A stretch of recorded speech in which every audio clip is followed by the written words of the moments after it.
Welcome to the Deep Leadership Podcast. Today, I'm joined by Jacob Morgan. Jacob is a professionally trained futurist, keynote speaker, and best-selling author of 5 books.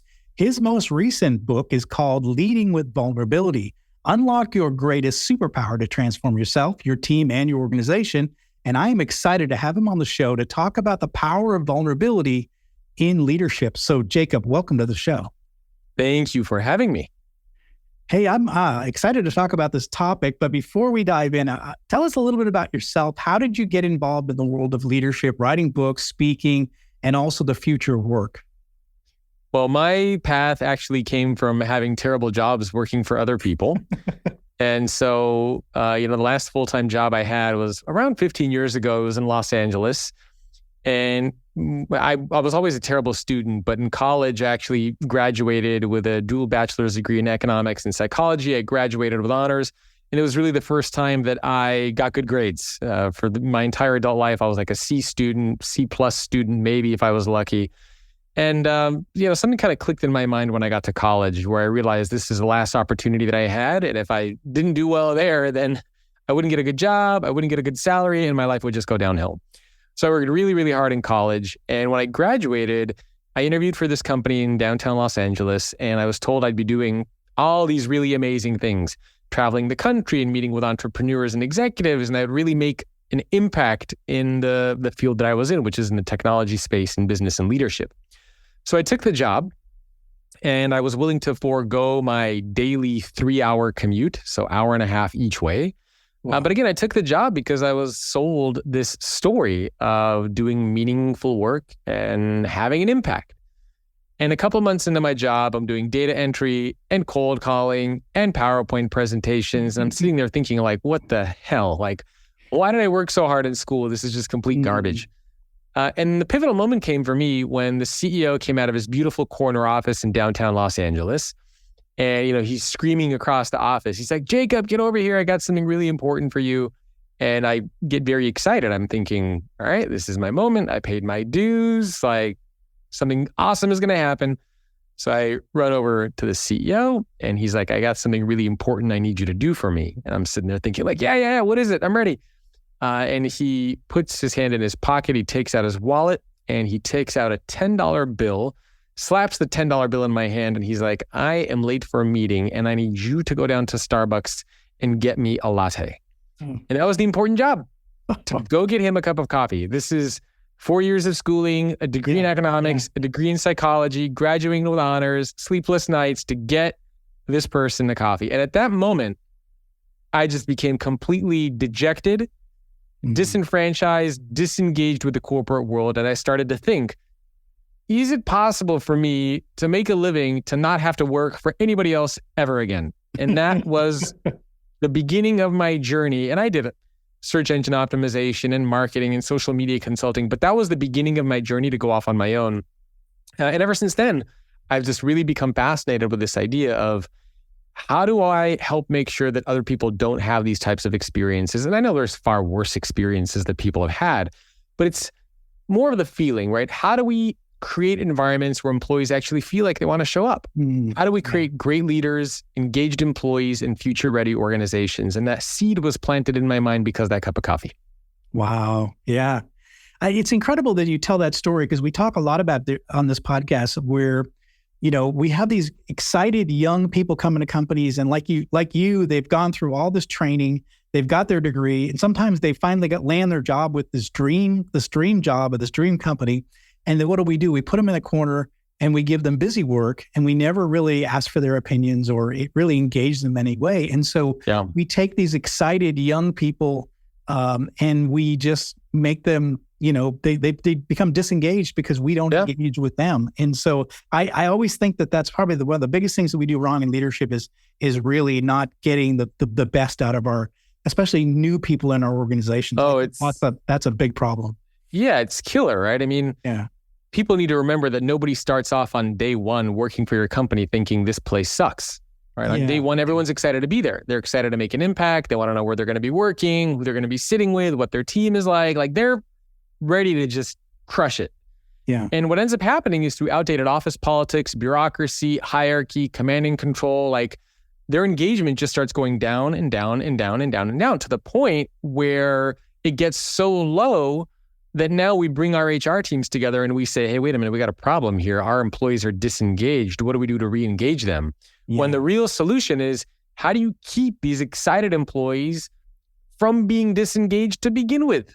Yeah. Right. And it's to your point, it's a big killer inside of organizations. It drives me nuts when I see it.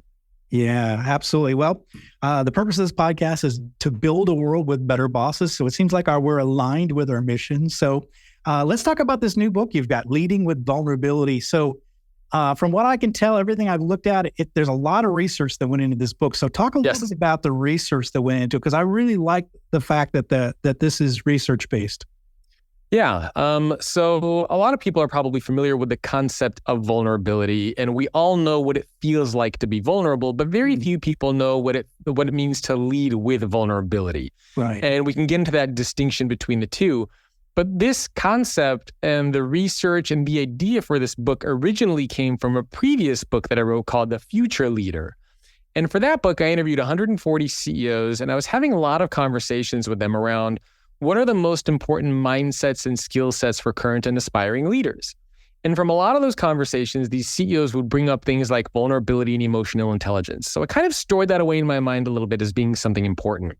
Yeah. And then for the new book, I interviewed 100 CEOs. I surveyed 14,000 employees.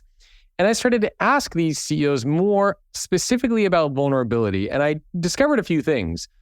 One is that while a lot of us, and a lot of CEOs and a lot of leaders specifically, they understand what vulnerability is. They understand why it's important in their personal lives, right? To connect with your kids, to connect with your family, your friends, your significant others. Like, we know why vulnerability is important. However, when it comes to vulnerability inside of an organization, we forget that it's a different dynamic, right? We forget that inside of an organization, we have a boss, we have a hierarchy, we have employees, we have deadlines, we have customers, we have employees, benefits. Like, there's just a different structure that happens inside of an organization. Specifically also, if you're a leader, where now you're actually responsible for other people. You're responsible for the fiscal aspect of the business, the dollars and cents. So it became very clear that not only is vulnerability in our personal lives not the same as it is inside of our organizations, but being vulnerable for a leader is not the same as it is for everybody else. Mm. That became very clear from a lot of the CEO interviews that I was doing, because they would say things like, I get it, vulnerability is important, but how do I make it real inside of my company? Because it's not the same as it is when I'm talking to my wife or my kids. Like, it's a different dynamic. I can't just say the same things and act the same way because it's a different structure. And what also became apparent, so that's kind of one side, right? The education aspect, the understanding how to apply it, how to make it real aspect was really lacking. And on the second side, a lot of these leaders were telling me that on the one hand, their employees wanted them to project this aura of confidence and competence and be visionary and be these strong types of leaders. But on the flip side, these same employees were also saying, hey, talk to me about your biggest challenges and your regrets and your failures and how you're feeling and what's going on with you. And a lot of these CEOs and these leaders were taking a step back and they're like, wait a minute, I don't get it. Do you want me to be this strong, competent, visionary leader who knows how to take the company forward? Or are you asking me to be more human and talk about my challenges and mistakes, right? They oftentimes don't seem aligned, right? Yeah. Competence and the strength versus the vulnerability and the failures and the mistakes. Right. And so a lot of leaders were kind of like, I don't understand what my employees want from me here. And so I realized that this is a very unique opportunity to specifically focus on vulnerability inside of organizations and in the context of leadership. And that's kind of what I set out to explore with this book. That's really interesting. My first job, out of college I was a submarine officer on a submarine. Yeah.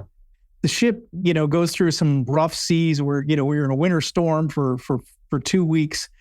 Everybody looked at the captain to make sure that he knew what he was doing, right? And what we didn't want to have him is say, I'm a little worried myself, right?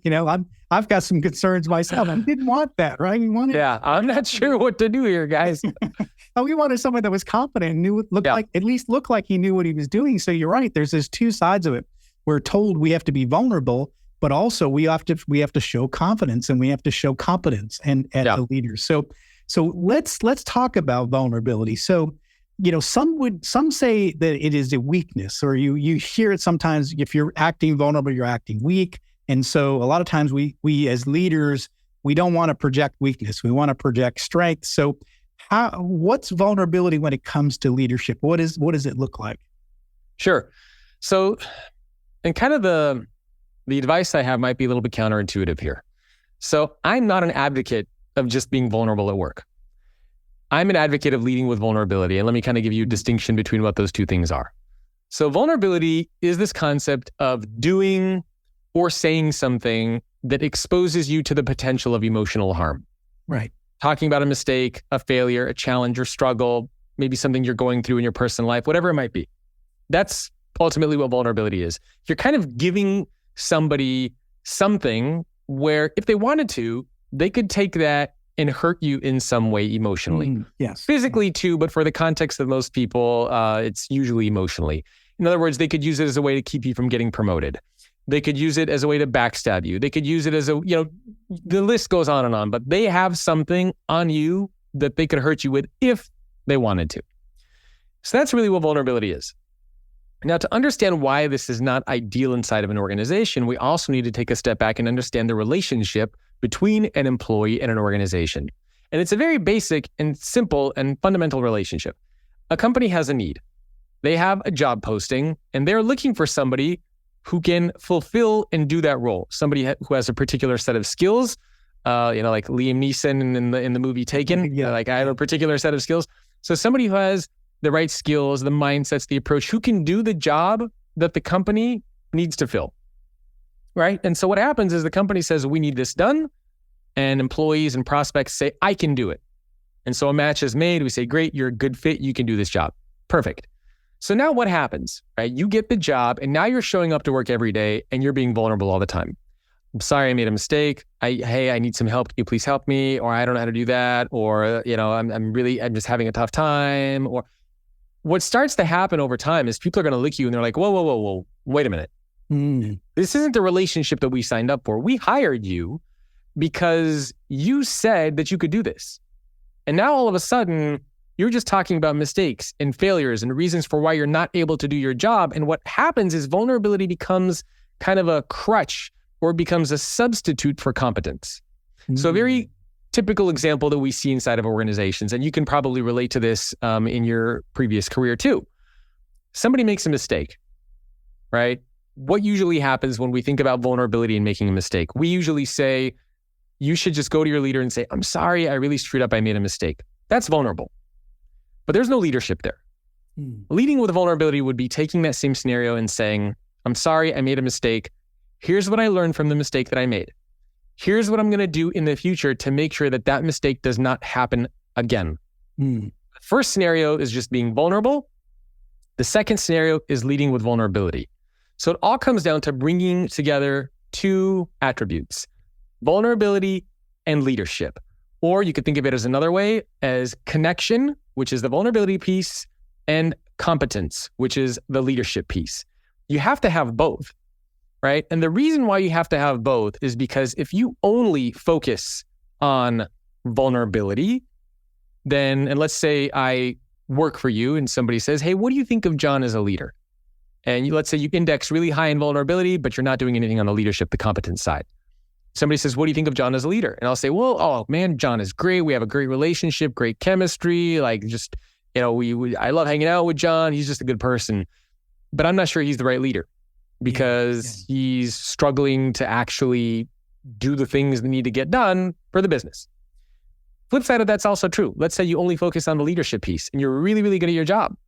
And then somebody comes to me and they say, well, what do you think of John as a leader? And I'll say, oh my God, John is so smart. He's able to bring in business. He's closing deals. He just knows everything. He's just wickedly smart.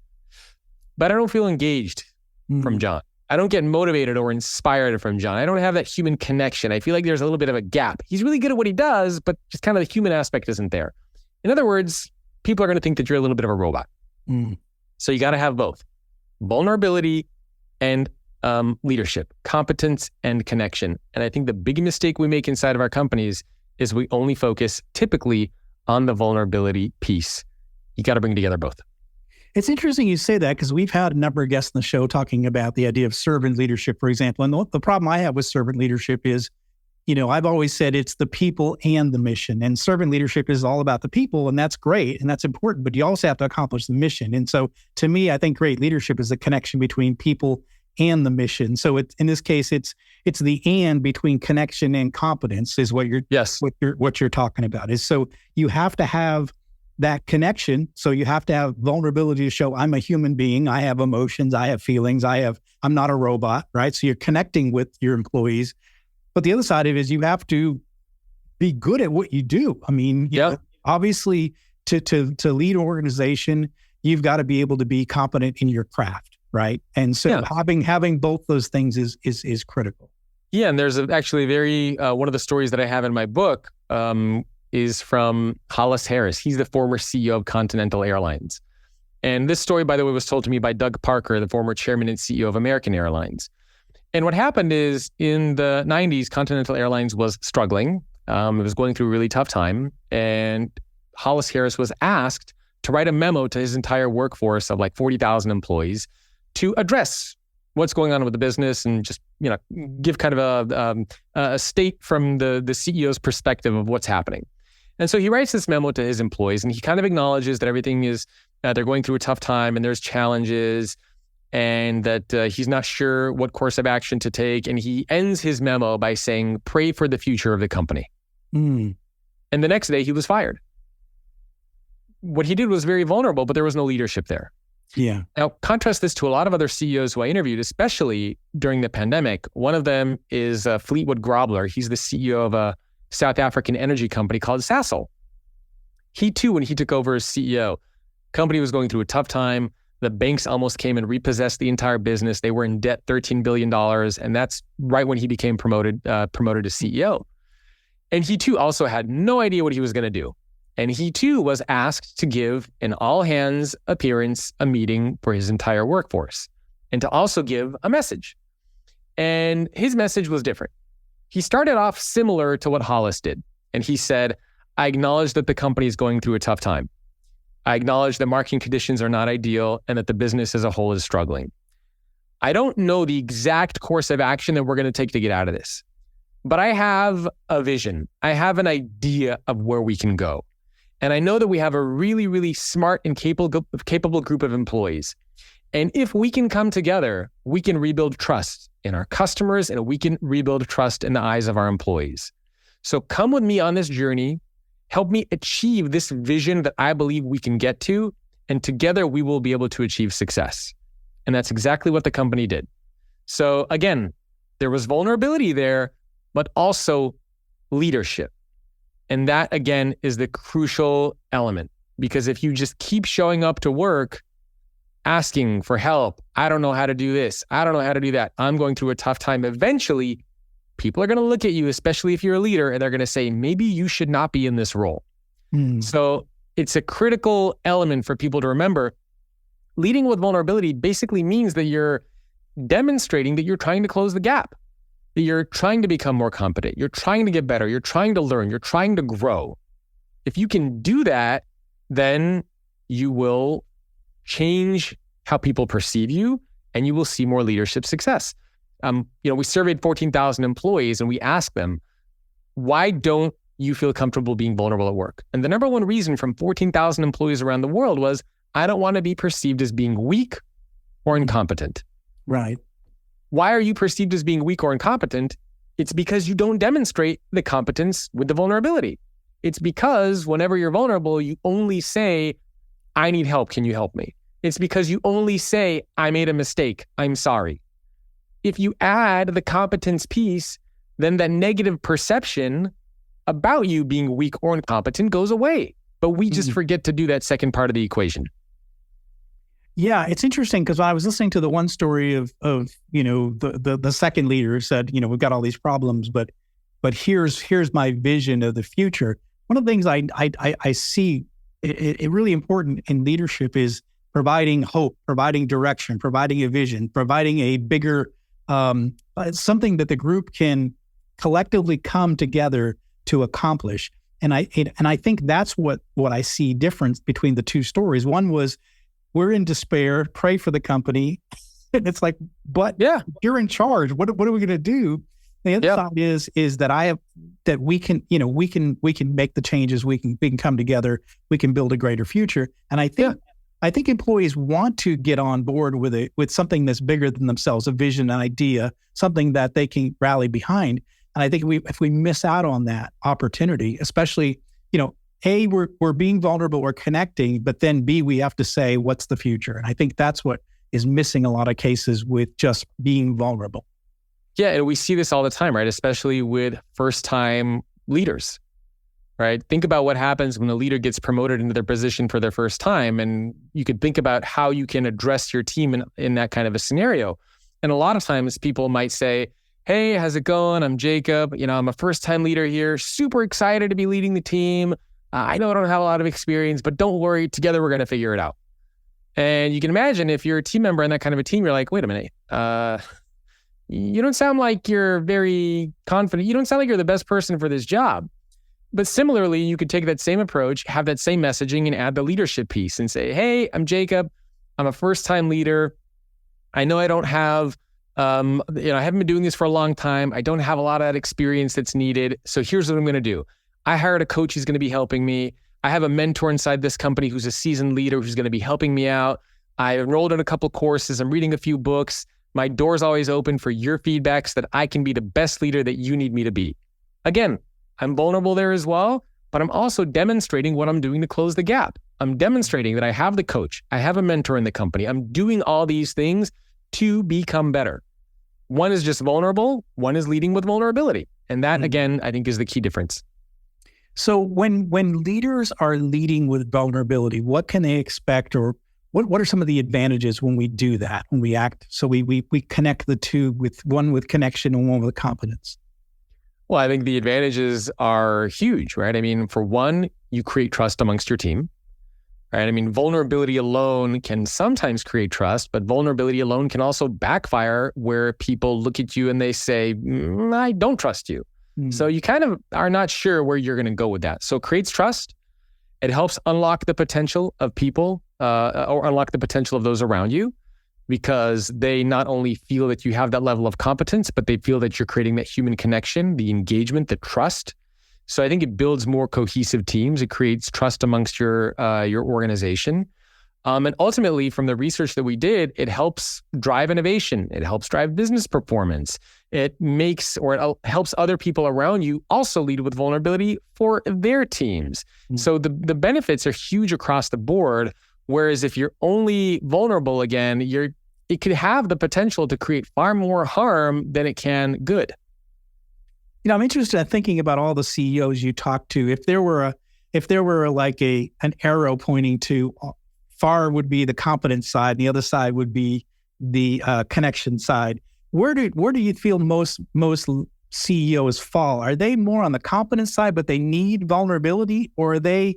Because I imagine, I spent 22 years in corporate. I saw a lot of like competent people with very little vulnerability. Yes. In corporate days. So I'm just kind of wondering where that needle falls and where most leaders need to make adjustments.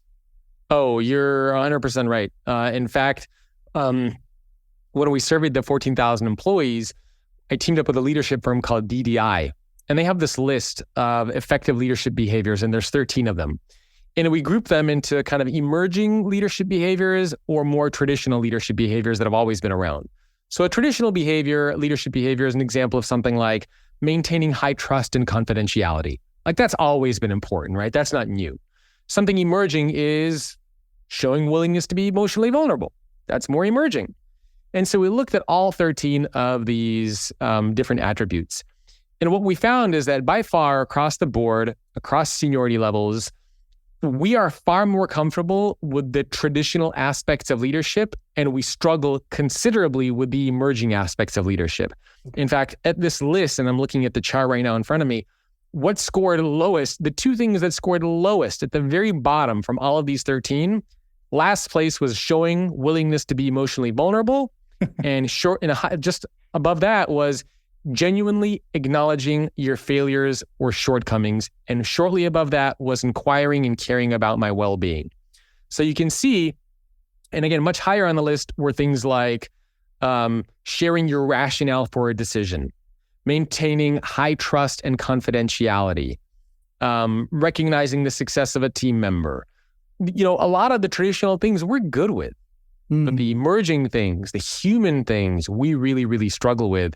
And perhaps the more shocking aspect of this is that the more senior you become inside of an organization, the less frequently you practice the human aspects, the emerging aspects of leadership, which honestly quite disturbing. Even specifically, if we look at showing willingness to be emotionally vulnerable or acknowledging failures and shortcomings. When you progress from manager to mid-level leader to senior level leader, we see a gradual decline up until the point where you go from mid-level leader to senior level leader, and then it drops off a cliff. Yeah. So it's really a lot of the senior leaders inside of companies really struggle with all of these human aspects, especially vulnerability. I mean, I'm nodding my head a lot because as I mentioned, I've spent 22 years in corporate. I was a vice president. I moved up very high in the chain. I can see where I started off as a factory manager, where I connected with employees every day, hourly employees every day. And then to the point where I spent most of my time in board meetings, and in leadership meetings. And so, and this was I was going to ask you about it is how much of the organizational culture affects your ability to be vulnerable? Because I know for me, as a vice president in a room with a bunch of other vice presidents, we were all sharks. Nobody wanted to show any weakness when you're in that room of sharks. And I wonder if the culture, company culture, affects vulnerability, or if the fact that you are more senior now, you're more around other people who are looking for weaknesses in you, so you're less likely to be vulnerable. I wonder how much of either the culture and or just where you are in the organization affects how vulnerable you feel you can be. Yeah, it's all the above, right? I mean, and I've heard stories from CEOs, horrific stories of how they've tried to be vulnerable at work before they were CEOs and how it was used against them and how there was backstabbing and people were manipulating them and trying to fire them. I mean, the book is filled with just ridiculous things that, most people wouldn't believe. And some of these stories are like, spy novels or it's just crazy. Yeah. So the culture does make a difference, right? I mean, if you work in an environment that's purely command and control and hierarchy, and nobody shows emotion and nobody says good job and nobody, does any of that stuff, and it's just go, produce as much as possible, make as much money as possible. Yeah, you're not going to have an environment where people are going to be doing anything related to vulnerability or talking about challenges or mistakes and failures and shortcomings. You're not going to have anything like that. And so, yeah, the culture does make a difference. And so does your immediate circle of who you're around. And so does your personal temperament and comfort level as well. So, in the book, I talk about 8 attributes of vulnerable leaders. So being able to create those attributes for yourself are very important, but just as much is the culture, right? I mean, I could talk about this stuff as much as possible, but if you are working in an organization where everybody just says, shut up and do your job, it's not going to matter what I tell you or how many books you read. You're part of an environment that doesn't encourage that, and you have to decide if that's the kind of company you want to work for. Yeah, that's exactly it. So that's one of the things we talk about on this show is, if you're in a position where you maybe can't affect the culture, you might be in a role where you're lower in an organization, you can't, go to a place where you feel more comfortable, where it fits the way you want to be a leader as well. So, but that's interesting. But if you are in a position of leadership where you can address the culture, then these are some things you need to be thinking about. Yeah, absolutely. What kind of organization have you created, or are you creating? In your organization, can people be vulnerable without, feeling like they're exposing themselves to weakness that people may take advantage of? So that's because I think what you said earlier on, which was vulnerability, says you're opening yourself up to where you could be hurt emotionally, but also financially, right? If you get fired or get demoted or whatever. Yeah. So do you have an environment where you can be open and share vulnerability within the organization? And let me give you one more definition, which is the definition of a vulnerable leader. And so a vulnerable leader is a leader who intentionally opens themselves up to the potential of emotional harm. That's the vulnerability piece. But while taking action to create a positive outcome. That's the leadership piece. So what is the action that you're going to take to create that positive outcome whenever you can? So that's, again, the we're good at focusing on the first part, but we always forget the take action to create the positive outcome part. This is some powerful stuff. I feel like we just kind of scratched the surface, but what final message, Jacob, would you like to leave with all of our listeners today? Probably the most important message is this idea. It's called the vulnerable leader equation. Super simple. It's what we've been talking about. Leadership plus vulnerability equals leading with vulnerability. So anytime you're in a situation where vulnerability needs to happen, whether you're talking about a mistake or a failure or a challenge, whatever it is, take a step back and ask yourself, especially in a work environment, what you can do to add that competence piece, the leadership piece. Even if you had a colossal failure, add in what you learned. Even if you need help with something, add in what you're going to do in the future to be able to help yourself. Add that little ingredient in there, and you're going to see how the perception, how the other people's perception of you is going to change. You're going to see the greater impact that you're going to be able to have on those around you, both in terms of creating connection and in terms of being able to unlock the potential of those around you. So if I can just encourage people to add that one little piece to the vulnerability aspect, I will be more than happy. Very good advice. Very good. Listeners, hope you're getting all this because this is really important. So the book is called Leading with Vulnerability. Jacob, how can people find out more about the book and more about you? Sure. So there are a couple of different places. One is we made a special URL for the book, which is leadwithvulnerability.com. And then we have a couple links on there for people who want to pre-order it. If people do order a copy of the book and send me an email to bonus@thefutureorganization.com, I'm going to send them access to 5 of the CEO interviews that I did, audio and video. And these are interviews with the CEOs of Jeff Immelt from GE, Penny Pennington from Edward Jones, Doug Parker from American Airlines, and a couple others. So they'll actually see and hear some of these interviews, get the information directly from the CEOs. So that's bonus@thefutureorganization.com. My website, where all my books and content goes, is thefutureorganization.com. And we fairly recently launched a Substack community, which I'm having a lot of fun with. And that is greatleadership.substack.com. And that's kind of, for the archive of all of the content that I create. And last thing I can give people is my email if they have any questions, which is jacob@thefutureorganization.com. Okay, very good. And we're going to go ahead and put links in the show notes for all those resources. And again, this is a really important book. This is well-researched. I mean, Jacob spent a lot of time researching this book, writing this book.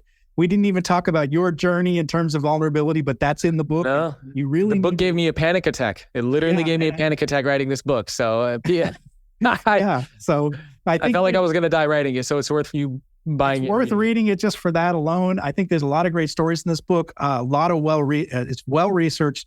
And so, and one of the things he pointed out was we do pretty good job on the competency side. We don't do a good enough job on the vulnerability side. So if you're struggling in that area, struggling with connection, this is a great book to help you get a handle on understanding. So I highly encourage you, check it out. The links are below here. Jacob, thanks for coming on the show. Thanks for sharing this research. Thanks for sharing this new book. And good luck with the launch of this book. And I hope it has a lot of success. Hey, I really appreciate it. And thank you for having me. Thank you again. Well, that's it for today. Thank you for listening to Deep Leadership. If you like this podcast, please subscribe and share so we can continue to build a world with better bosses. Until next time, this is John Rennie saying take care and lead well.